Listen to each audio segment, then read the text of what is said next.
Grease 2. Now you're hearing the real tea. Oh, man. Woo! Deep cuts. What is happening now? Throwing down the gauntlet. Doesn't like Grease. Are you kidding the me? musicals Brian hates. Right. No. Oh, that's funny. Though, that being said, I believe I heard the teens talking about one of their high schools was going to do Grease and said they were going to cut out Grease Lightning because it was a dirty song. It is. And they didn't want to talk about it. They can't say Pussy Wagon. I guess they can't, but also they decided it's cool to drop an entire plot point. It's fine. Yeah. Why have a reason to have an argument as gentlemen? No reason. They just fought. It's fine. Right, I can't. That's the thing. Like, I can't. I know of high schools doing Grease Junior, but like literally, there's nothing in that show you could do. Like, you cut the abortion and drinking and cigarettes and like what's left of that musical. Yeah, the whole first half or one half of Summer Lovin' is a bunch of dudes asking if he like got aggressive with a girl on the beach. You know, like it's right. It's like, yeah. Did you like take it anyways? You know. Like, what, yeah, like you know. It's just them being really gross and yeah, totally. Parents are just nostalgia. And then and tell me more. Yeah, Grease 2, which is even worse, features that whole song where he's like telling the girl they should bang because the world is ending. He like lies to her about the world ending to sleep with her. Not good life lessons for young men. Or is it? Jesus. I'm sorry, everyone. Or it's too good. Well, there's a solar eclipse coming up, and normally that a lot of people think the world's going to end every time that happens. So now it's time to cash in. I'm banking on it.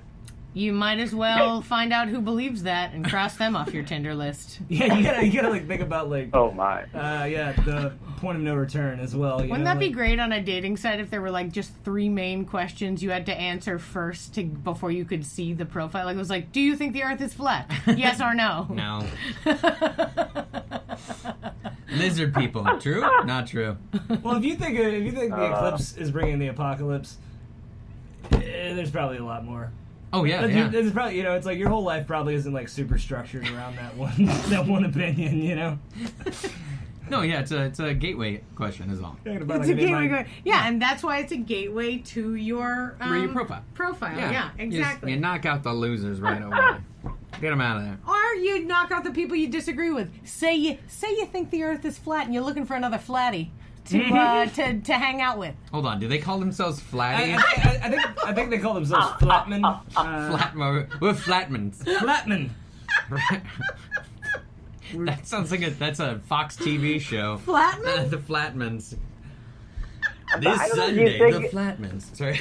Do you think the real key to success in love is just believing the same things as your partner? I mean, just the basic ones. You get to make up your own questions. Like, it doesn't always have to be the flat. I see. You could come up with your, hey, listen, here are the top 3 things that matter the most to me. You know what I mean? Like, just certain little details where if it turned out 6 months into the relationship, you found out that this person thought A, that you'd be like, yeah, you know what? I'm no longer attracted to you in any way. This is over. So just get those out of the way straight up.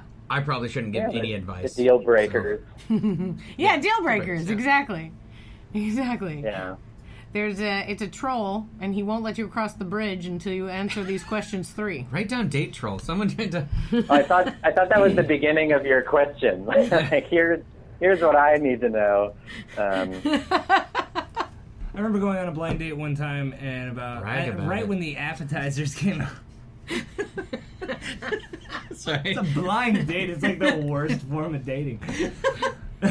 So the appetizers. Yeah, right as the appetizers come along, she quoted Napoleon Dynamite, and it had been like 7 years since that movie came out, and I was like, oh, that was your deal breaker, huh? Oh, you were against that. I thought you were going to be for that. No, I was not for that 1 week after that movie came out.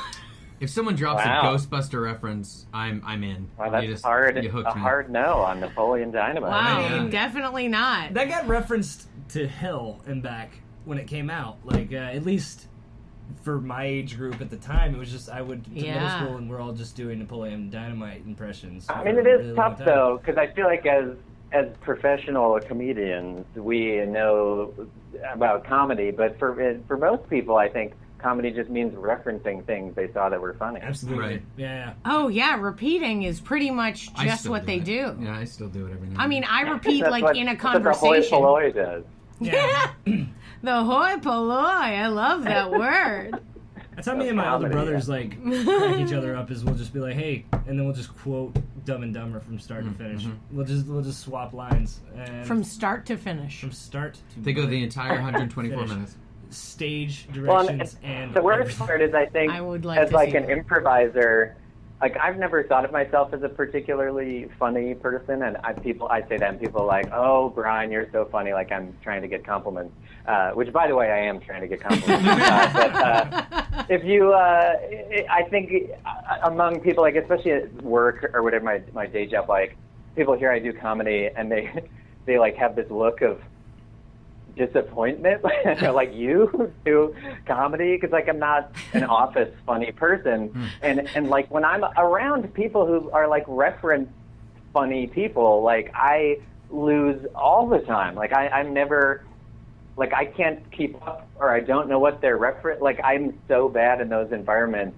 Whereas I think on stage I'm pretty funny. Like I think I'm good at, creating dramatic tension and like reading like I'm good at things, or like getting jokes that I'm not even sure why it's funny until after and someone explained to me. Like I think I'm good in improv settings, but around reference comedy people, like I look so dumb and I can't get a word in edgewise, and I'm always like overwhelmed by this expectation that I should be funny, and I'm so bad at that.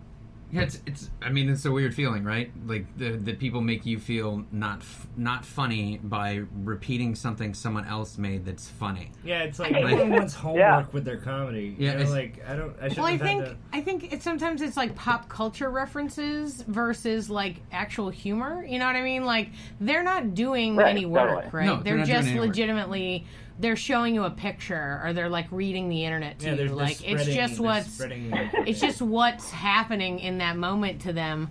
And I think that unfortunately part of the entertainment industry became just telling you things that already happened. So there's all sorts of like, things like MTV where there's shows about other shows where they just talk about it, and you're like, okay.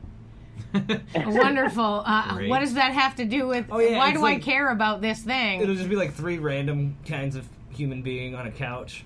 Yeah, and they're just watching it. Yeah, yeah, and it's one of the shows on MTV. I was like, I wanted to write something where it's just people looking at a TV, like it just backs out and you're being watched, like they're watching you watch them watch other things. They're watching you watch. Wow, that's some Inception shit right there. Yeah, like. No, I'm done. I hate to drop this news. Drop it. And also reference a pop culture thing, but Mel Brooks beat you to that joke. Oh yeah. Oh shit! Yeah. That's right. Spaceballs, yeah. Damn. Yeah. You mean when they reversed the? Yeah, absolutely. Nailed the pop culture reference, though. Yeah. But the best part is now pop culture. Well, there's two different things that I'll make the point of. Number one, pop culture references can make you friends because you immediately find out who's in your age group. By referencing something, and then they're like, "Yeah, I also did that," and you're like, you must be within 5 years age of me, whatever it is. Like, what's up, man? Where's the beef?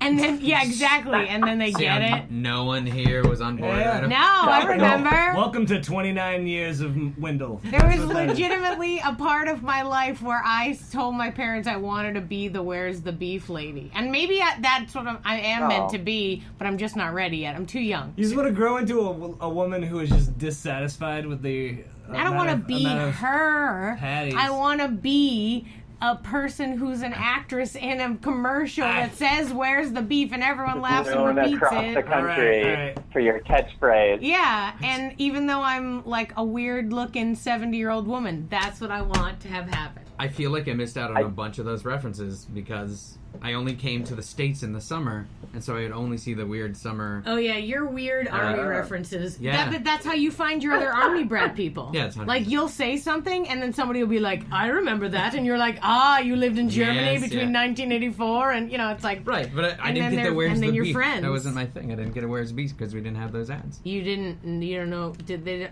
don't have Wendy's in Germany? Was my question. No, realizing that's a silly question to ask, especially during the 80s. Yeah, but and then talking about being in or out of this country reminds me to pull back to dating. A good friend of mine from college who's Indian always talked about, like, it's not pressure from her parents, but like she herself she would date whoever, but always wanted to marry another Indian person, specifically a South Indian man. And it was like hard for me to wrap my head around. Like, I'm like, oh, you're so progressive and whatever, like from my tower of judgment. But for her, so much of it was that, like he would have these same references and the same the same understanding of how her family functioned and like how growing up was in this way that I think I can't totally I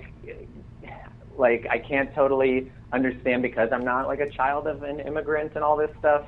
But I think it's easier for me to think of like most of the people I meet, they may or may not know Napoleon Dynamite, but they like have this similar set of of experiences in this country. I mean, I do meet people who have different experiences because they are immigrants or grew up in different situations. But I don't know. It's just an interesting thing for also meeting love connection people.